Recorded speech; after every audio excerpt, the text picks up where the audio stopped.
রাসূল করিম সাল্লাল্লাহু আলাইহি ওয়াসাল্লাম উহুদের ময়দানে যখন আক্রান্ত হয়ে গেলেন, চতুর্দিকে কাফেররা ঘিরে ধরেছে, বাঁচার কোনো পথ নাই। সাহাবায়ে কেরাম রাসূলকে পাহারা দিলেন।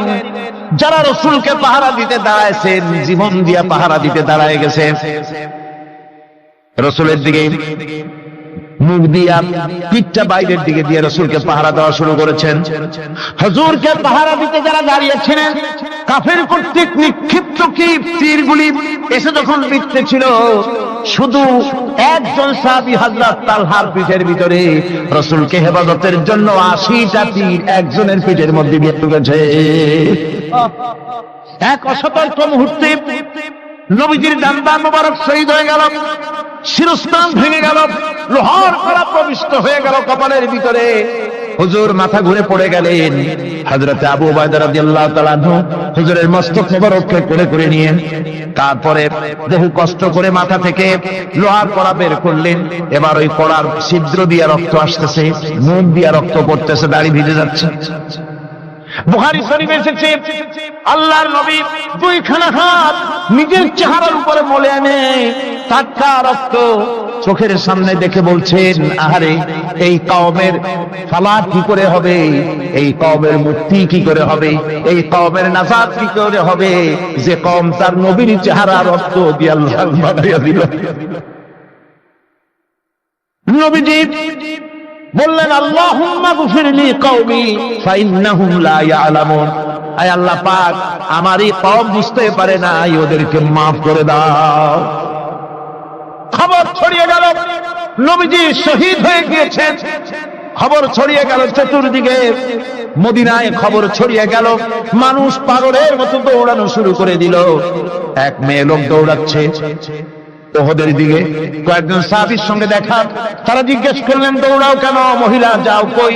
কয় উহুদের দিকে যেতেছি। কয় যায় তো কোনো লাভ নাই, যেহেতু তোমার যে স্বামী এসেছিলেন জিহাদের ময়দানে, তিনি তো শহীদ হয়ে গেছেন। মহিলা বলতেছে, কে শহীদ হয়েছে শুনতে চাই না, আগে বলো নবীজি কেমন আছে।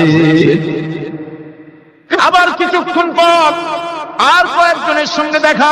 তারা বলছে, মেয়ে লোক দৌড়াও কই? যাচ্ছি উহুদের দিকে। তারা বলছেন যে কোনো লাভ নাই, তোমার যে দুইটা কলিজার টুকরা সন্তান উহুদে এসেছিল, দুটোই শহীদ হয়ে গেছে। মা বলতেছে, ও সাহাবী, কে শহীদ হয়েছে শুনতে চাই না, তাড়াতাড়ি করে বলো আল্লাহর নবী মুহাম্মদুর রাসূলুল্লাহ সাল্লাল্লাহু আলাইহি ওয়াসাল্লাম কেমন আছেন। দৌড়াতে দৌড়াতে উহুদের মাঠে সাহাবায়ে কেরাম পরিবেষ্টিত। আল্লাহর নবীর কাছে গিয়ে হুজুরের জীবিত চেহারা মোবারকের দিকে তাকায়া মেয়ে লোকটি কাঁদতেছে আর বলতেছে, ইয়া রাসূলুল্লাহ, আমার স্বামী মরা শোক, আমার কলিজার টুকরা দুইটা সন্তান মরা শোক, আমার কলিজা থেকে মুছে গেছে, আপনি বেঁচে আছেন, তামাম মুসলমানদের চাইতে বড় সান্ত্বনা আর নাই। ভাইরা আমার, রাসূল করিম সাল্লাল্লাহু আলাইহি ওয়াসাল্লাম এভাবে করে ধৈর্যের পরিচয় দিয়েছেন। গালাগালি দেন নাই, রাগ করেন নাই, বদদোয়া করেন নাই। সুবহানাল্লাহ, সুবহানাল্লাহ।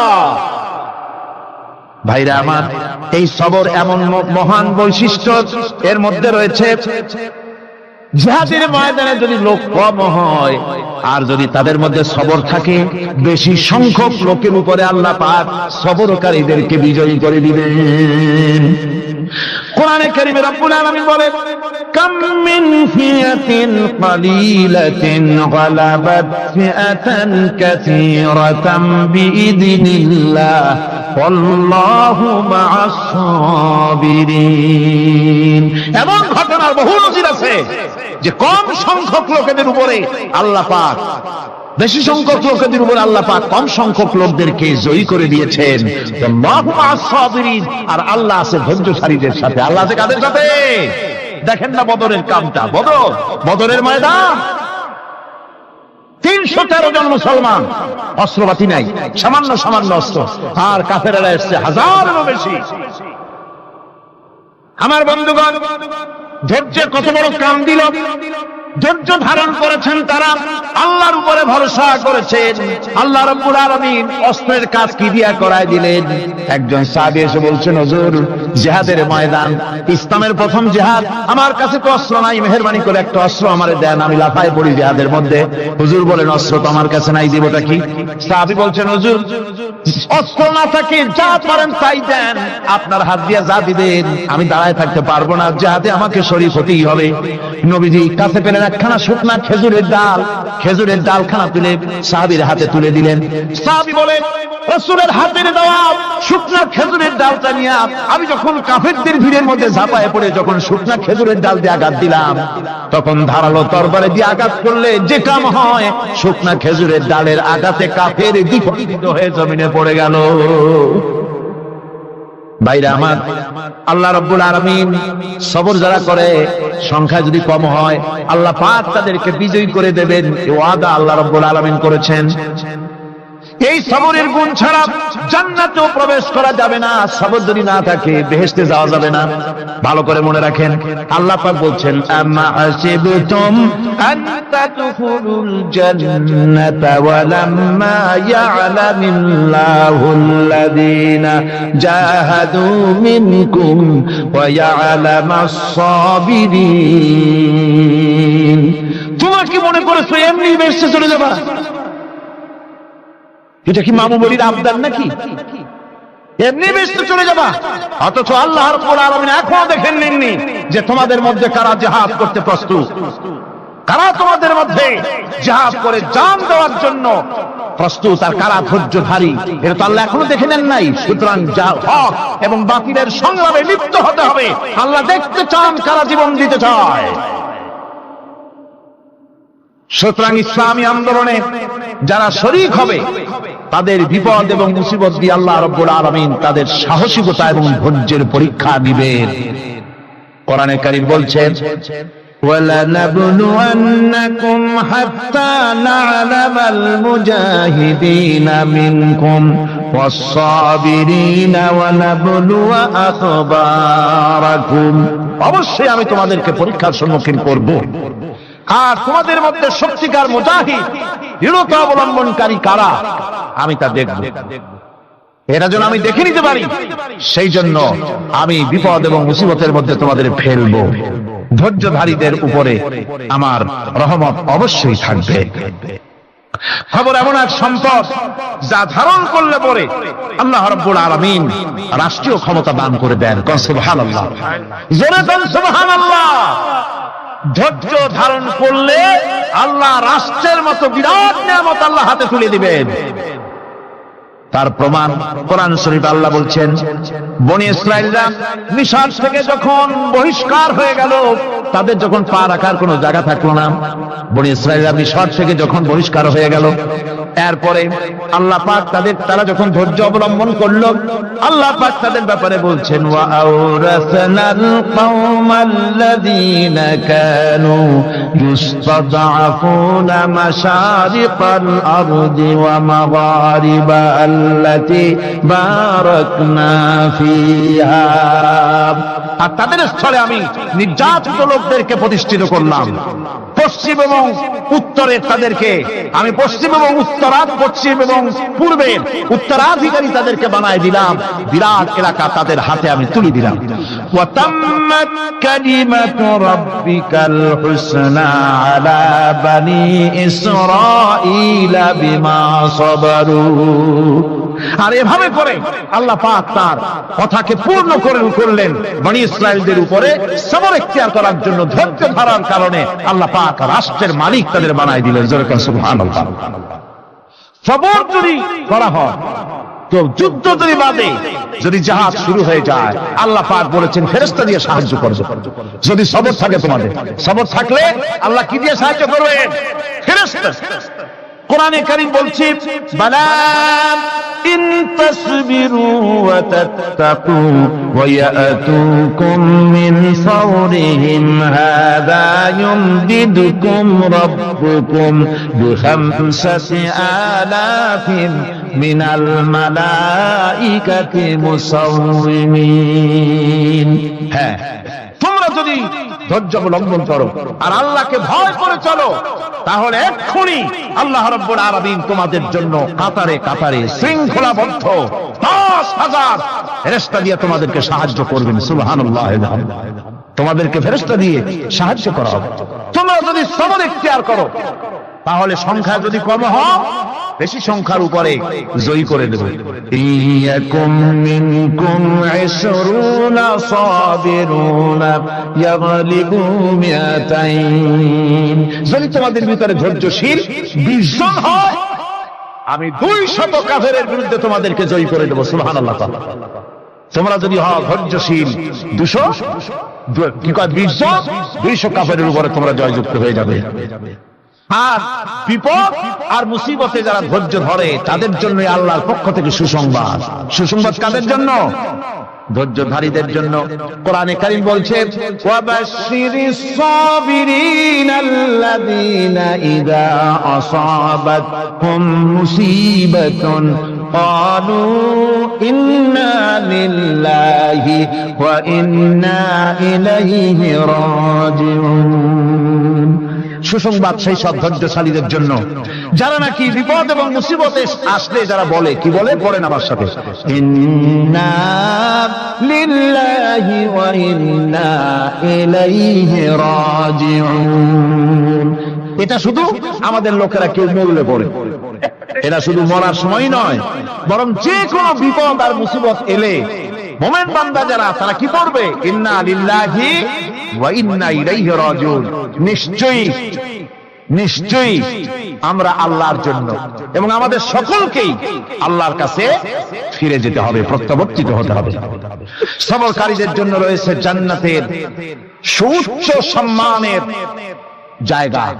জান্নাতীদের জান্নাতে সবচেয়ে সম্মানজনক জায়গা আল্লাহ রাব্বুল আলামিন ধৈর্যশালীদেরকে দান করবেন। কোরআনে কারীম বলছে, উলাইকা ইউজসাউনাল গুরফাতা বিমা সাবারু ওয়া ইউলাক্কাউনা ফিহা তাহিয়াতাও ওয়া সালামা। এরা হলো সেই সব লোক যাদেরকে প্রদান করা হবে বেহেশতের সুউচ্চ মঞ্জিল, কারণ তারা সবর ইখতিয়ার করেছিল, তারা সবর করছিল, এই জন্য বেহেশতের সবচেয়ে ভালো জায়গা তাদের দেওয়া হবে। কোন আলহামদুলিল্লাহ, জোরে কোন আলহামদুলিল্লাহ। এবং জান্নাতে সবরকারীদেরকে সম্বর্ধনা দেওয়া হবে, সম্বর্ধনা দেওয়া হবে। খালিদিনা ফিহা হাসনাত মুস্তাকাররান ওয়া মুকামা। চিরদিন তারা জান্নাতের ভেতরে বসবাস করবে এবং কতই না সুন্দর, কতই না উত্তম জায়গা সবরকারীদের জন্য আল্লাহ বেহেশতের মধ্যে রেখে যাবেন। জান্নাতে প্রবেশ করার সাথে সাথে চতুর্দিক থেকে ফেরেশতারা ছুটে আসবে সবরকারীদের জন্য। ওয়াল মালাইকাতু ইয়াদখুলুনা আলাইহিম মিন কুল্লি বাব। চতুর্দিক থেকে ফেরেশতারা তাদেরকে ইস্তেকবাল করবে। কি বলবে? সালামুন আলাইকুম বিমা সাবারতুম ফানি'মা উকবাদ। তোমাদের প্রতি শান্তি বর্ষিত হোক, কারণ তোমরা পৃথিবীতে সবর অবলম্বন করেছিল। কতই না উত্তম জায়গা, কতই না সুন্দর জায়গা আল্লাহ রাব্বুল আলামিন সবরের বিনিময় তোমাদেরকে দান করেছেন। সুতরাং এই সবর হচ্ছে মুসলমানদের জন্য সবচেয়ে বড় নিয়ামত। আজ আমার তো মনে হয় পৃথিবীতে মুসলমানরাই সবচেয়ে বেসবর। ট্রেনে যাবে বসা নিয়ে বেসবর, টিকিট নিয়ে বেসবর, বাসের মধ্যে বেসবর, বাজারে যাবে বেসবর, স্কুলে যাবে বেসবর, যেখানে যান সব জায়গায় আমরা বেশি অধৈর্য। ঠিক কিনা কথা? সামান্য সামান্য জিনিস নিয়ে ঝগড়া করা, মারামারি করা, এই হচ্ছে আমাদের ট্র্যাডিশন। ধৈর্য অবলম্বন করতে হবে জীবনের সকল ক্ষেত্রে। এই ধৈর্য আমাদেরকে রক্ষা করতে হবে। এই ধরনের ধৈর্য যদি আমরা অবলম্বন করতে পারি, তাহলে আল্লাহ পাক বলছেন, উলাইকাল্লাযীনা সাদাকু ওয়া উলাইকা হুমুল মুত্তাকুন। এরাই হলো ঈমানের দাবিতে সত্যবাদী। কোন আলহামদুলিল্লাহ। কারা কারা? না না, শুধু সবরকারী না। এই যে 10টা পয়েন্ট বলা হলো, কয়টা পয়েন্ট বলা হয়েছে? 10টি পয়েন্ট। সেই 10টি পয়েন্ট যারা পালন করবে এরা হলো ঈমানের দাবিতে সত্যবাদী, আর এরাই হচ্ছে প্রকৃতপক্ষের মুত্তাকি। আমরা মুত্তাকি বুঝি দাঁতে ছাতা, দাড়ি টাড়ি আশ্রয় না, জাব্বা জুব্বা গায়ে দিয়ে কোনো জায়গায় পড়ে থাকে, এটা বড় মুত্তাকি, খুব পরহেজগার। সালাত সত্তর যদি পড়ে তাহলে তো আরো বড় পরহেজগার। জি, আর যদি কাপড় চোপড় মোটেও না থাকে তাহলে তো খাজা বাবা হয়ে গেল। আর আল্লাহ বলছে মুত্তাকি কারে কয় শোনো, এরে কয় মুত্তাকি যাদের মধ্যে এই 10টা গুণ আছে। এই 10টি সত্য যদি সম্পাদন করতে পারি, যদি আমল করতে পারি, জীবন ধন্য হয়ে যাবে। সেই 10টি কথা আমি আবার আপনাদের স্মরণ পথে তুলে দিতে চাই, প্যাকেট করে পকেটে উঠাই দিতে চাই, যেন বাড়ি নিয়ে যেতে পারেন। 1 নম্বর হচ্ছে 10টি পয়েন্টের 1 নম্বর আল্লাহর প্রতি ঈমান। 1 নম্বরে আল্লাহর প্রতি ঈমান, 2 নম্বরে পরকালের প্রতি ঈমান, 3 নম্বরে ফেরেশতাদের উপর ঈমান, 4 নম্বরে কিতাবের প্রতি ঈমান, 5 নম্বরে নবীদের প্রতি ঈমান, 6 নম্বরে সহায় সম্বলহীন নিকটবর্তী আত্মীয়, ইয়তীম, মিসকিন, প্রবাসী, মুসাফির, সাহায্য প্রার্থী এদেরকে মুক্ত করার জন্য এদেরকে সাহায্য প্রদান করা, 7 নম্বরে নামাজ প্রতিষ্ঠা করা, 8 নম্বরে যাকাত আদায় করা, 9 নম্বরে ওয়াদা পালন করা, 10 নম্বরে সবর এখতিয়ার করা। কয়টা হলো? এই 10টি কাজ যদি আমরা পালন করতে পারি, বিপদে মুসিবতে ধৈর্য ধারণ করতে পারি, যত মুসিবত আসুক, আসলে এগুলি কিছু না। মুসিবত আল্লাহ টেস্ট করবেন, মুসিবত দিয়া আল্লাহ টেস্ট করেন। দেখা যায় যে ওদের শক্তি খুব বেশি, চোখে আপনি দেখতে পারেন, কিন্তু আল্লাহ বলছেন ইন্না কায়দাশ শায়তানে কানা দাঈফা। বাতিলরা হলো শয়তান, বাতিলরা কি? আর ওদের চক্রান্ত আসলেই দুর্বল। এদের চক্রান্ত আসলে কি? দুর্বল। কাজেই এগুলিকে ভয় করা যাবে না। বিপদে মুসিবতে ধৈর্য ধারণ করে যদি অগ্রসর হওয়া যায়, তো আল্লাহ রাব্বুল আলামিন এই 10টি পয়েন্ট যদি আমল করা যায়, দুনিয়াও শান্তি পাবো, আখিরাতেও শান্তি পাবো। যত মুসিবত আসুক, বিপদ আসুক, ধৈর্যের সাথে মোকাবেলা করতে হবে। ধৈর্যের অর্থ কি? আমি আগেই বলেছি, ধৈর্যের অর্থ হচ্ছে অবিচলতা, দৃঢ়তা, বরদাস্ত করা, সহিষ্ণুতা, ধীরতা, স্থিরতা। ধৈর্যের অর্থ এটা নয় একজন একটা থাপ্পড় মারলো আর আপনি বলবেন যে বাবা ব্যথা পাইছো নাকি, তাহলে আর একখান থাপ্পড় দিয়ে দাঁত আমার সবগুলো ভালাই দেবে। এর নাম ধৈর্য নয়। ধৈর্য হচ্ছে পরিস্থিতির মোকাবেলা করতে হবে সাহসিকতার সাথে, এর নাম হচ্ছে ধৈর্য। ওই যে আমি একটা দৃষ্টান্ত দিয়ে থাকি, এক সাপ একবার মুরিদ হয়েছিল এক পীর সাহেবের কাছে। পীর বলছিলেন যে আমি তো এইসব সাপ মুরিদ বানাই না। কয় না হুজুর, আমারে বানান। তারপরে মুরিদ বানায় কিছু অভিজ্ঞতা শিখাই দিল, আর বললো খবরদার কাউকে দংশন করবে না। ঠিক আছে, সে দায়া জিজ্ঞাসা শুরু করে দিয়েছে। এর মধ্যে জমিনে রাখাল আসছে, ধান কাটছে, ধানগুলো বিক্রি করে দড়ি দাড়ি পাচ্ছে না। কি করা যায়, বানবে কি দিয়া? সন্ধ্যার পরে অন্ধকারে দেখে যে দড়ি একটা পড়ে আছে। ও যে কি দড়ি তা তো ওরা বোঝে না। ওইটারে নিয়ে ধান রে ফেসাইয়া লেজ দেওয়ার মাথা দিয়ে এরকম করে বাসেটা যে বানছে।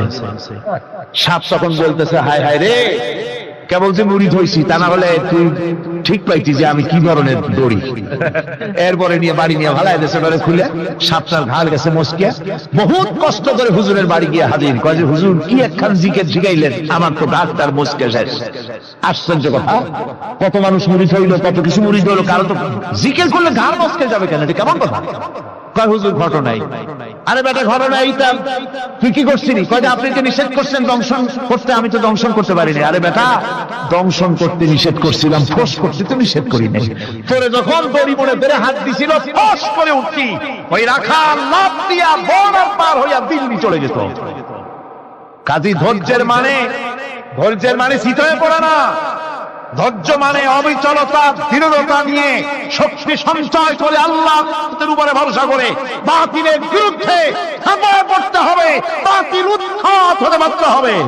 অনাথনে বিপদে মুসিবতে আর হক আর বাতিলের সংঘর্ষ চলাকালীন ধৈর্য ধারণ করা, এটা হলো সবচাইতে একটা বড় কোয়ালিটি। কোরআনে কারিমে সবর শব্দটি সবচাইতে বেশি ব্যবহার করা হয়েছে। সর্বাধিক ব্যবহৃত শব্দ কোনটি? সবর। সবর আরবি একটি মৌলিক শব্দ। এমন একটি মৌলিক শব্দ যার তাৎপর্য অন্য কোন ভাষা দিয়া খবরটা বললে যেমন বোঝানো যায়, অন্য কোন ভাষা দিয়া এটার অর্থ করে এটার হক আদায় করা সম্ভব না। আর এই সবর কোরআনে কারিমে বিভিন্ন জায়গায় বিভিন্ন অর্থে ব্যবহার হয়েছে। যেমন সবর শব্দের অর্থ হচ্ছে অবিচলতা, বাংলায় যা বোঝানো যায়। সবর শব্দের অর্থ হচ্ছে অবিচলতা, দৃঢ়তা, সহিষ্ণুতা, মন মেজাজের সমতা, ধীরতা, স্থিরতা, কষ্ট সহিষ্ণুতা, বরদাস্ত করা। এগুলি এই সবরের এই শব্দ, এই অর্থগুলি কোরআনে কারিমের বিভিন্ন জায়গায় বিভিন্ন রকম এটাকে ব্যবহার করা হয়েছে। সবর একটি মৌলিক মানবীয় গুণ।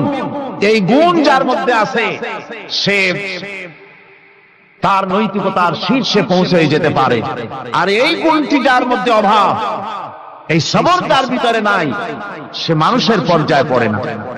যত অসুবিধা, যত কষ্ট, যত রকমের বিপদ মুসিবত, যত রকমের অসুবিধার সৃষ্টি হয়, তার মূলীভূত কারণ হচ্ছে ধৈর্যের অভাব, সবরের অভাব। দুনিয়ার সমস্ত নবী রাসূলগণ সবর অবলম্বন করেছেন। তারা ছিলেন সবরের মূর্ত প্রতীক। সবর কাকে বলে দুনিয়াবাসীকে তারা তা দেখিয়ে দিয়েছেন। নিজ নিজ কওমের কাছ থেকে যখন কওমের কাছে নবীরা দাওয়াত দিয়েছেন, ইসলামের দ্বীনের দাওয়াত দিয়েছেন, তখনই সমাজপতিরা, রাষ্ট্রশক্তি তাদের উপরে, নবীদের উপরে ভেঙে পড়েছে, অত্যাচার করেছে। আল্লাহ পয়গম্বরেরা এই সমস্ত অত্যাচারের মোকাবেলায় চরম ধৈর্যের পরিচয় দিয়েছেন। কোরআনে কারিমে উল্লেখ করা হয়েছে অত্যাচারের মোকাবেলায় আম্বিয়া কেরাম যা বলেছেন সেটা হলো এই: وَمَا لَنَا أَلَّا نَتَوَكَّلَ عَلَى اللَّهِ وَقَدْ هَدَانَا سُبُلَنَا। আল্লাহ পাক বলেন, পয়গম্বররা বলেছেন আমরা আল্লাহর উপরে ভরসা করব না, তো কার উপরে ভরসা করব? তিনি তো আমাদেরকে সঠিক পথ দেখিয়েছেন, সঠিক রাস্তা আমাদের দেখিয়েছেন, সুতরাং তার উপরেই তো আমরা ভরসা করব। وَلَنَصْبِرَنَّ عَلَى مَا آذَيْتُمُونَا وَعَلَى اللَّهِ فَلْيَتَوَكَّلِ الْمُتَوَكِّلُونَ। তোমরা আমাদের যে সব কষ্ট দাও, পীড়ন দাও, সেজন্য আমরা ধৈর্য অবলম্বন করব। তোমরা আমাদেরকে কষ্ট দিচ্ছ, আমরা ধৈর্য অবলম্বন করব আর ভরসা করব কেবলমাত্র তার উপরে যে আল্লাহ রাব্বুল আলামিন আমাদেরকে নবী করে পাঠিয়েছেন। সেই ভরসা করতে হলে সেই আল্লাহর উপরেই তো ভরসা করা উচিত। আমরা সেই আল্লাহর উপরে ভরসা করে আছি। তোমাদের যত খুশি আমাদের বিরুদ্ধে ষড়যন্ত্র করা, আমাদেরকে অত্যাচার করা। কোরআনে কারিমে হযরত হুদ আলাইহিস সালামের ঘটনা আল্লাহ রাব্বুল আলামিন এভাবে এনেছেন, तमाम এলাকার মানুষ তার বিরুদ্ধে ক্ষিপ্ত হয়ে গিয়েছে। সমাজের লোক, রাষ্ট্রশক্তি হযরত হুদ আলাইহিস সালামের উপর অত্যাচারের পাহাড় ভেঙে দিয়েছে। হযরত হুদ আলাইহিস সালাম একা মানুষ, সমাজের রাষ্ট্রশক্তির এই দুর্বিসন্ধির ষড়যন্ত্রের চ্যালেঞ্জ তিনি গ্রহণ করলেন। আর তিনি বললেন, তিনি যেটা বললেন আল্লাহ পাক কোরআনে তা কোট করে দিলেন। দুনিয়ার সমস্ত ইসলামী আন্দোলনের কর্মীদের জন্য আল্লাহ পাক কোট করে দিলেন, সমস্ত মুমিনদের জন্য তা উল্লেখ করলেন। হুদ আলাইহিস সালাম তিনি জাতিকে বললেন, ফাকিদুনি জামিআন তুম্মা লা তুনদিরুন। তোমাদের যত ক্ষমতা আছে সমস্ত ক্ষমতা নিয়ে আমার বিরুদ্ধে তোমরা ষড়যন্ত্র করো, আর আমাকে এতটুকু অবকাশ দিও না। আমি সেই আল্লাহ রাব্বুল আলামিনের উপরে ভরসা করেছি যার কুদরতি হাতের ভিতরে আমার জান, আর গোটা পৃথিবীর সমস্ত প্রাণীর জান যার কুদরতি হাতের মধ্যে, যার হাতের ভিতরে গোটা পৃথিবীর সমস্ত জান, সে আল্লাহর উপরে ভরসা করেছি। যা খুশি তোমরা আমার বিরুদ্ধে করতে পারো। সুবহানাল্লাহ। এটার নাম হলো ঈমান, এটার নাম সবর, এটার নাম ধৈর্য। এই ধৈর্য আসে ঈমানে কামেল হলে পরে এবং আল্লাহর উপরে পরিপূর্ণ বিশ্বাস হলে পরে। যদি কারো দিনের মধ্যে কথা বিশ্বাস থাকে যে আমার জন্য আল্লাহর পক্ষ থেকে যদি কোনো বুলেট নির্ধারণ করা থাকে, গোটা বিশ্ব যদি আমাকে পাহারা লাগায়, ওই বুলেট থেকে আমাকে বাঁচাইতে পারবে না। আর আমার জন্য যদি একটা বুলেট আল্লাহ কর্তৃক নির্ধারিত থাকে, তাহলে গোটা পৃথিবীর মানুষ চেষ্টা করেও সেই বুলেট থেকে আমাকে রক্ষা করতে পারবে না। এটার নাম হচ্ছে ঈমান। এই ঈমান যখন মানুষের মধ্যে সৃষ্টি হয়ে যায়, তখন সে বিপ্লবী শক্তিতে পরিণত হয়ে যায়। তার কাছে ভয় বলে কোনো জিনিস থাকে না, যেহেতু সে তো ভরসা করেছে এমন শক্তির কাছে যার চাইতে প্রচন্ড ক্ষমতা আকাশেও কারো নাই, জমিনেও। তিনি কে? জোরে চিল্লায়া বলেন, তিনি কে? আমার বন্ধুগণ, রাসূল করিম সাল্লাল্লাহু আলাইহি ওয়াসাল্লাম হিজরতের রাতে সৌদ পাহাড়ের গাড়ে সওরের কাছে যখন চলে গেছেন, হজরে রক্ত হয়ে হয়ে আসতেছে। হযরতে আবু বকর রাদিয়াল্লাহু তাআলা আনহু বলছেন, হে আল্লাহর রাসূল, এখন আর অগ্রসর হওয়া ঠিক হবে না, বেলা উঠে গেলে ধরা পড়ে যাব। এখানে গুহা আছে, ভিতরে প্রবেশ করি। হযরতে আবু বকর রাসূলের সম্মতি পেয়ে হযরতে আবু বকর রাদিয়াল্লাহু তাআলা আনহু বলছেন, ইয়া রাসূলুল্লাহ, পাহাড়িয়া গুহা, সাপ বিচ্ছু থাকতে পারে, আমাকে অনুমতি দেন, আমি আগে ভিতরে ঢুকে সাফ করে আপনাকে ডাকি। ভিতরটা সাফ করে তিনি ডাকলেন। রাসূল করিম ভিতরে ঢুকে বলছেন, আবু বকর, পাহাড় বেয়ে বেয়ে বড্ড কষ্ট হয়েছে, একটু বসো, তোমার উরুর উপরে মাথা রেখে আমি একটু ঘুমাইয়া যাই। আল্লাহর নবী আরাম ফরমাচ্ছিলেন। সকালবেলায় কাফির বেঈমানরা যখন আস্তে আস্তে করে গুহা মুখে পৌঁছে গেছে, পায়ের চিহ্ন এখানে শেষ, তাদের নিশ্চিত ধারণা এর ভিতরে নবীজি আছেন। বলছে, বেরিয়ে আসো। একজন বলে নাই, আর একজন বলে আছে। এভাবে তাদের মধ্যে দ্বিমত হয়ে গেল। হযরত আবু বকর বলছেন, ইয়া রাসূলুল্লাহ, আমরা তো ধরা পড়ে গেছি, আমাদের তো আর উপায় নাই। এই গুহাটা এতই অগভীর, শুয়ে যদি হাঁটু উঁচু করা যায় উপর থেকে দেখা যায়, বসলে পরে মাথা দেখা যায়, ধরা তো পড়ে গেছি, উপায় নাই। আল্লাহর নবী তখন তার হাবিব, তার বন্ধুকে কি বললেন? বিশ্ববাসীর জন্য আল্লাহ পাক কোরআনে তা উঠায় দিলেন।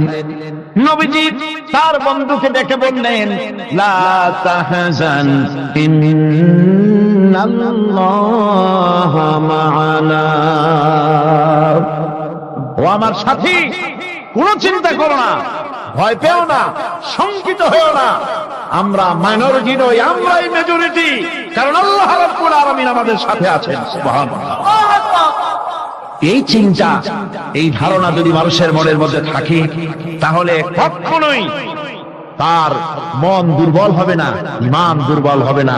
উহুদের ময়দানে যুদ্ধ শুরু হয়ে গেল। সকালবেলা যুদ্ধ শুরু হতে হতে এক ধাওয়া খায়া মক্কার কাফেরেরা আধা ঘন্টার মধ্যে যুদ্ধের ময়দান থেকে পালায়ে গেছে। অস্ত্র শস্ত্র, খাদ্য রসদ যা ছিল সব ফিরিয়া আধা ঘন্টার মধ্যে পালায়ে চলে গেছে। যুদ্ধ তো করব দূরের কথা। সাহাবীরা সকাল থেকে দুপুর গড়ায় যায়, বিকাল গড়ায় যায়, কাফেরেরা আর আসে না। সাহাবীরা মনে করছে ওরা মাইরমুল খায়া মক্কায় পালায়ে গেছে, মনে হয় আর আসবে।